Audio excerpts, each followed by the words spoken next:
विधानसभा चुनाव का पूरी तरह से बिगुल बज चुका है। सभी राजनीतिक पार्टियां अपने अपने तौर तरीके से जो है प्रचार प्रसार कर रहे हैं। ऐसे में अगर हम भाजपा की बात करें तो असीम के हनुमान कहे जाने वाले कद्दावर नेता संदीप सचदेवा हमारे साथ मौजूद हैं।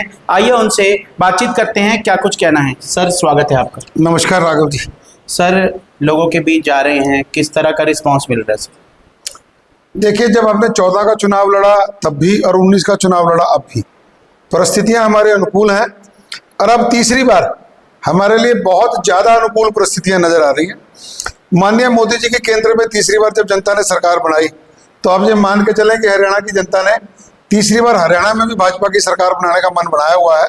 ठीक है, कांग्रेस थोड़ी बहुत हवा बना रही है अपनी, अंततोगत्वा जीत भारतीय जनता पार्टी की होगी और हम यहाँ से भी बड़े अच्छे मार्जिन से अम्बाला से जीतेंगे।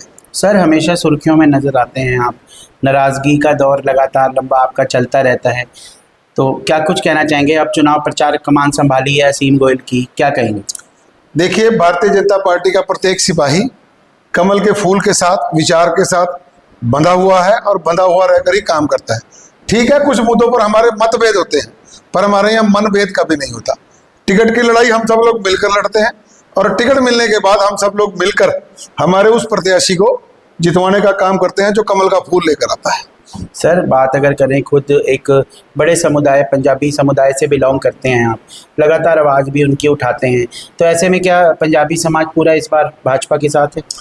देखिए, आप लोग 1947 से लेकर आज तक का इतिहास अगर उठा के देखें तो भारतीय जनता पार्टी को हम ये कह सकते हैं बाय डिफ़ॉल्ट जो वोट करता है वो पंजाबी समाज करता है, क्योंकि उस समय जब हम लोग वहाँ से आए पूर्वी हिंदुस्तान से, जिसको आप पाकिस्तान कहते हैं, तब आकर अगर हमें किसी ने संभाला तो वो आरएसएस के लोग थे।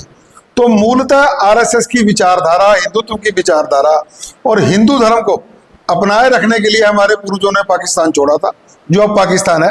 अंततोगत्वा जो हमारे विचार के साथ है वो बाय डिफ़ॉल्ट हमारा विचार राष्ट्रीय स्वयंसेवक संघ का है।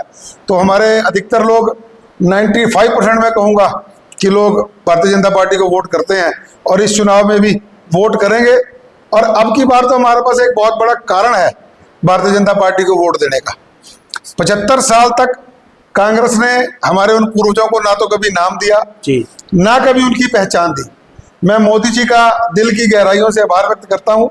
हालांकि मेरा जन्म हिंदुस्तान की इस पावन धरती पर हुआ है, फिर भी मेरे जो बुजुर्ग पाकिस्तान से आए थे और कुछ हमारे जो परिवार के लोग उस त्रासदी में मारे गए थे, उनको पहचान और नाम विभाजन विभीषिका स्मृति दिवस के नाम से जो दिया है वो माननीय मोदी जी ने दिया है, और इसको पंजाबी समाज हमेशा याद रखेगा।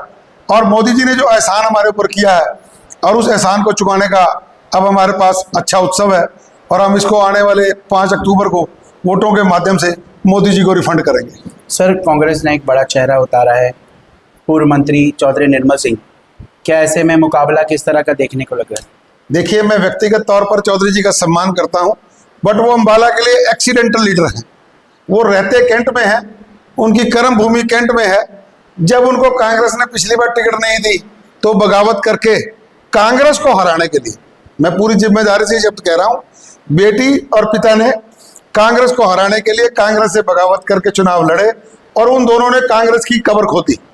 तो जिन लोगों के पास ना तो अपना कोई विचार है, ना अपनी कोई विचारधारा है और ना ही वो किसी विचारधारा का सम्मान करते हैं, ऐसे लोगों को जनता जानती है और आने वाले चुनाव में वो निश्चित कर देंगे कि जो लोग अपनी ही पार्टी की कब्र खोदते हैं, ना वो अपनी पार्टी के सगे, ना अपने विचार के सगे, ना अपनी पार्टी के लोगों के सगे, तो ऐसे लोगों को जनता नकारेगी। और मुझे निश्चित तौर पर ये उम्मीद है कि आने वाले दिनों में भारतीय जनता पार्टी का प्रत्याशी असीम गोयल भारी बहुमत से अम्बाला से जीतेंगे। सर, लगातार भाषणों में चौधरी निर्मल सिंह कह रहे हैं 40,000 वोट से जो है इस बार जीतेंगे और सामने वाले जितने विरोधी हैं सबकी जमानतें जब्त कराएंगे, इसको लेकर क्या कहेंगे? मुंगेरी लाल के हसीन सपने, अच्छी खासी उनकी उम्र हो गई है, मैं इस बारे में कुछ कहना नहीं चाहूँगा, परंतु इस तरह के सपने अगर वो दिन में देख रहे हैं तो 5 तारीख के रिजल्ट बता देंगे।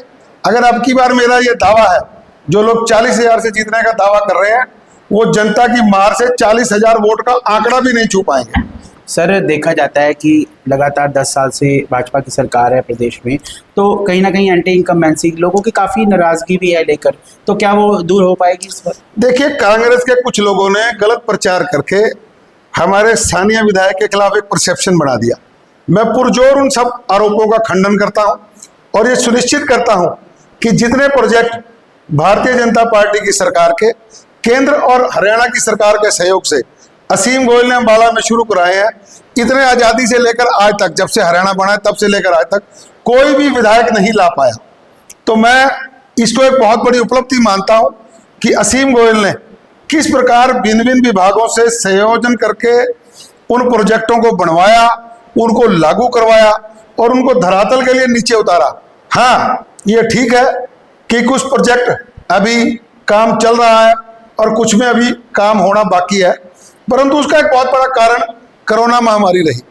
2 साल तक काम बंद रहे और उसके बाद काम की लागत बढ़ने की वजह से, रिवाइज बजट बनवाने की वजह से, कई विभागों के तालमेल की कमी की वजह से हम उन प्रोजेक्टों को पूरा नहीं कर पाए। परंतु अब इस 56 दिन की सरकार में बहुत सी कमियां दूर कर ली गई हैं और वो सब प्रोजेक्ट बहुत अच्छे से चल रहे हैं और सारे के सारे प्रोजेक्ट जन कल्याणकारी हैं। और तीसरी बार सरकार बनने के बाद हम असीम जी के माध्यम से ही उन सब कार्यक्रमों को, जितने भी प्रोजेक्ट्स हैं, पूरा करके जनता को समर्पित करेंगे। तो ये थे हमारे साथ भाजपा के तेज तरार पंजाबी नेता संदीप सचदेवा, जिन्होंने साफ तौर पर कह दिया कि कमल के फूल को लोग जो है इस बार उनके कामों को लेकर जो है लोगों के बीच में जाके गिनवाया जाएगा। और नाराज़गी को लेकर वो साफ तौर पर कहते नजर आए कि नाराज़गी कभी कभी चलती है, लेकिन जब बात कमल के फूल की हो तो वो किसी तरह किसी से कोई नाराज़ नहीं है। और तीसरी बार विधानसभा में असीम गोयल को भेजने के लिए लगातार चुनाव प्रचार में डटे रहेंगे।